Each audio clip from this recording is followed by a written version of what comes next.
तो ये आपकी कक्षा 5वीं की एनसीईआरटी पैटर्न की हिंदी गणित है। और यह जो है मध्य प्रदेश में भी एनसीईआरटी पैटर्न ही चल रहा है, तो इसके महत्वपूर्ण कुछ सूत्र हम देख लेते हैं। देखिए, एक मीन का अर्थ मछली तथा मीनाक्षी का अर्थ होता मछली जैसी आंखों वाली लड़की। सबसे छोटी मछली की लंबाई लगभग 1 सेंटीमीटर होती है और सबसे बड़ी यानी व्हेल शार्क होती हैं, इसकी लंबाई लगभग 18 मीटर और वजन 16,000 किलोग्राम होता है। ठीक है। कुछ समुद्री जानवर समुद्री अर्चन, लॉबस्टर, लाल स्पेनर, ईल, सीपी, पैरट मछली, झींगा मछली, कतल मछली, ऑक्टोपस जैसी मछली, स्क्विड, केकड़ा, सिल्वर, पम्फ्रेट आदि। समुद्र में चारों ओर पानी ही पानी दिखाई पड़ता है, इसमें मछलियां एवं अन्य समुद्री जानवर पाए जाते हैं। समुद्र से मछलियों को मछुआरे जाल में पकड़कर निकालते हैं। मछली बाजार वह जगह जहां मछलियां बेची जाती है। एक एक से 1 करोड़ तक की संख्याओं का क्रम। देखिए, अब इसमें आप समझ लीजिए, इकाई में कितने अंक होते हैं? 1 अंक होता है। दहाई में कितने अंक होते हैं? 10। और जीरो कितनी होती है? 1 होती है। सैकड़ा में कितने अंक होते हैं? 3 अंक होते हैं। और जीरो कितनी होती है? 2 होती है। हज़ार में कितने अंक होते हैं? 4। 1 2 3 4 अंक होते हैं और जीरो होती है 3। 10,000 में 5 अंक होते हैं और जीरो कितनी होती है? 4। ठीक है। लाख में कितने अंक होते हैं? 1 2 3 4 5 6 अंक होते हैं और जीरो कितनी होती है? 5। 10 लाख में 1 2 3 4 5 6 7 अंक होते हैं और जीरो कितनी होती है? 6। 1 करोड़ में 1 2 3 4 5 6 7 8 अंक होते हैं और जीरो कितनी होती है? 7। तो ये चीज़ें जो है ध्यान में रखने वाली, आगे आपके इस प्रश्नों के उत्तर ढूंढने में हमें ये मदद करेगी। संख्याओं को अल्प विराम लगा कर लिखना चाहिए। ये इस तरह के हर जीरो के आगे जो ये सैकड़ा को दर्शाता है, फिर ये लाख को दर्शाता है और ये 10 लाख को दर्शाता है। ठीक है। तो इस तरह से हमको कॉमा लगा करके लिखना चाहिए। अल्प विराम दाएं से बाएं लगाते हैं। पहला सैकड़े के बाद, फिर हज़ार के खंड के बाद, फिर लाख के खंड के बाद, क्रमशः इसी प्रकार से आगे बढ़ते जाते हैं। ठीक है। यानी पहला हम कहाँ लगाते हैं? सैकड़े पे लगाते हैं। ठीक है। हज़ार पे लगाते हैं सबसे पहला अल्प विराम हम सैकड़े के बाद, फिर हज़ार के खंड के बाद। ठीक है। सैकड़े के बाद कहाँ लगाते हैं? ये देखिए, से यहाँ पर लगाते हैं हम लोग 1000 पे। उसके बाद फिर कहाँ लगाएंगे हम लोग? 10,000 पे लगाएंगे। ठीक है। तो इस तरह से हम लोग इस क्रम को बढ़ाते हैं और फिर 1 लाख हो जाएगा ये। तो इस तरह से, और 10 लाख में यहाँ पर देखिए, लाख के बाद ये 1000 के बाद लगा, फिर 1000, 10,000, लाख के बाद ये कॉमा लगा, फिर ये 10 लिख दिया, 10 लाख, 10 लाख हो गए। फिर ये देखिए, सैकड़े, 1000 के बाद यहाँ पर कॉमा लगा, फिर 10,000, लाख के बाद लगा, और फिर वापस लाख, 10 लाख, करोड़ के बाद ये लगा और 1 करोड़ ये हो गए। तो इस तरह से आप इसमें कॉमा लगाते हैं। व्हेल शार्क व्हेल मछली नहीं है, बल्कि यह एक बहुत बड़ी मछली है। व्हेल नाक से श्वास लेती है, यह अंडे नहीं देती है, यह बच्चों को जन्म देती है। मछलियों के नाक नहीं होती है, वे श्वसन अंग की जगह पानी लेती है। हवा से, मतलब ये हवा में सांस लेने के बजाय पानी से हवा छानती है। इनके गिलफड़ होते हैं जिनमें पानी जाता है और फिर जो हवा, ऑक्सीजन होती है पानी के अंदर, वो इनके अंदर शरीर में पहुंच जाती है और पानी बाहर निकल जाता है। तो ये इस तरह से सांस लेती है मछलियाँ। पाठ्य पुस्तक 1। क्या तुम्हें कोई मछली रानी से संबंधित कविता याद है? तो हाँ, मछली जल की रानी है, जीवन उसका पानी, हाथ लगाओ डर जाती है, बाहर निकालो मर जाती है।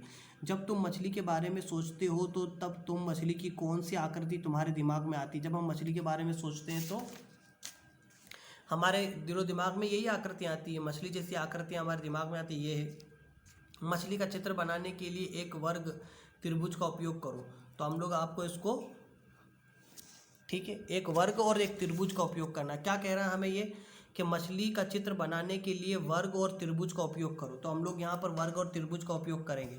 तो सबसे पहले हमको पता है कि त्रिभुज की, वर्ग की चारों भुजाएं बराबर होती है। देखिए, भुजा क्या होता है, मैंने आपको समझा देता हूँ। ये देखिए, ये एक वर्ग है। इसकी यानी इसकी लंबाई ये यहाँ से लेकर यहाँ तक एक भुजा है। ये यहाँ से लेकर यहाँ तक एक भुजा है। फिर यहाँ से लेकर यहाँ तक एक भुजा है। फिर यहाँ से लेकर यहाँ तक एक भुजा है। फिर यहाँ से लेकर यहाँ तक एक भुजा है। यानी ये जो रेखाखंड मतलब लाइनों के टुकड़े जो हैं, जो आपस में जुड़े हुए हैं, ये सब एक ही माप के होंगे। अगर ये अगर 1 सेंटीमीटर का है तो ये भी 1 सेंटीमीटर का होगा, यहाँ से यहाँ तक। फिर यहाँ से यहाँ तक भी 1 सेंटीमीटर होगा। फिर यहाँ से यहाँ तक भी 1 सेंटीमीटर होगा। इसको बोलते हैं कि वर्ग की चारों भुजाओं की लंबाई बराबर होती है।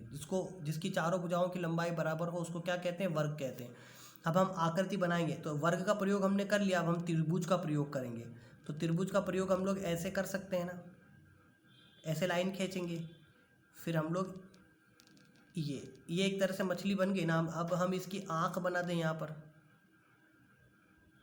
तो ये मछली बन गई। तो इस तरह से हम एक वर्ग और एक त्रिभुज के द्वारा मछली का निर्माण कर सकते हैं। अब हम लोग यहाँ पर आ जाते हैं।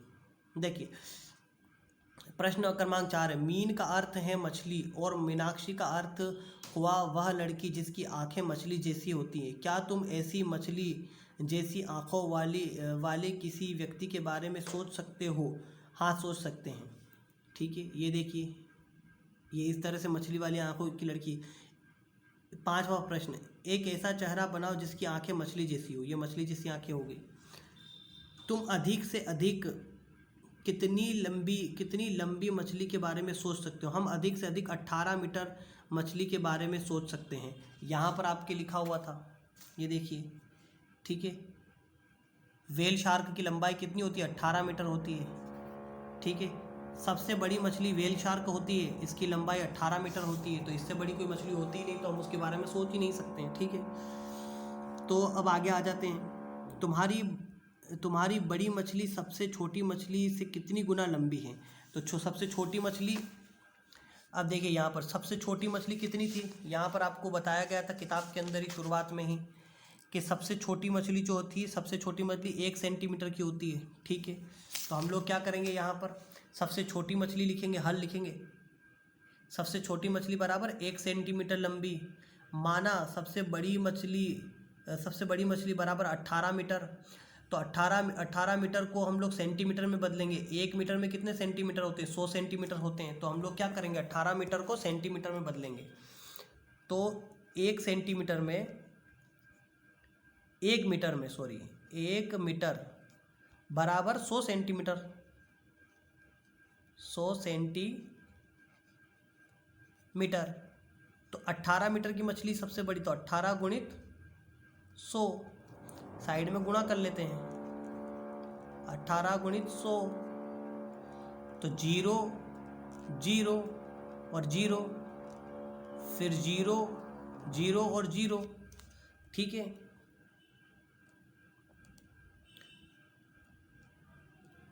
अब यहाँ देख लीजिए, 18 के 18 ऐसे ही आ जाएंगे। ये 0 आ जाएगा यहाँ पर, और ये आपका 8 आ जाएगा, ये 1 आ जाएगा।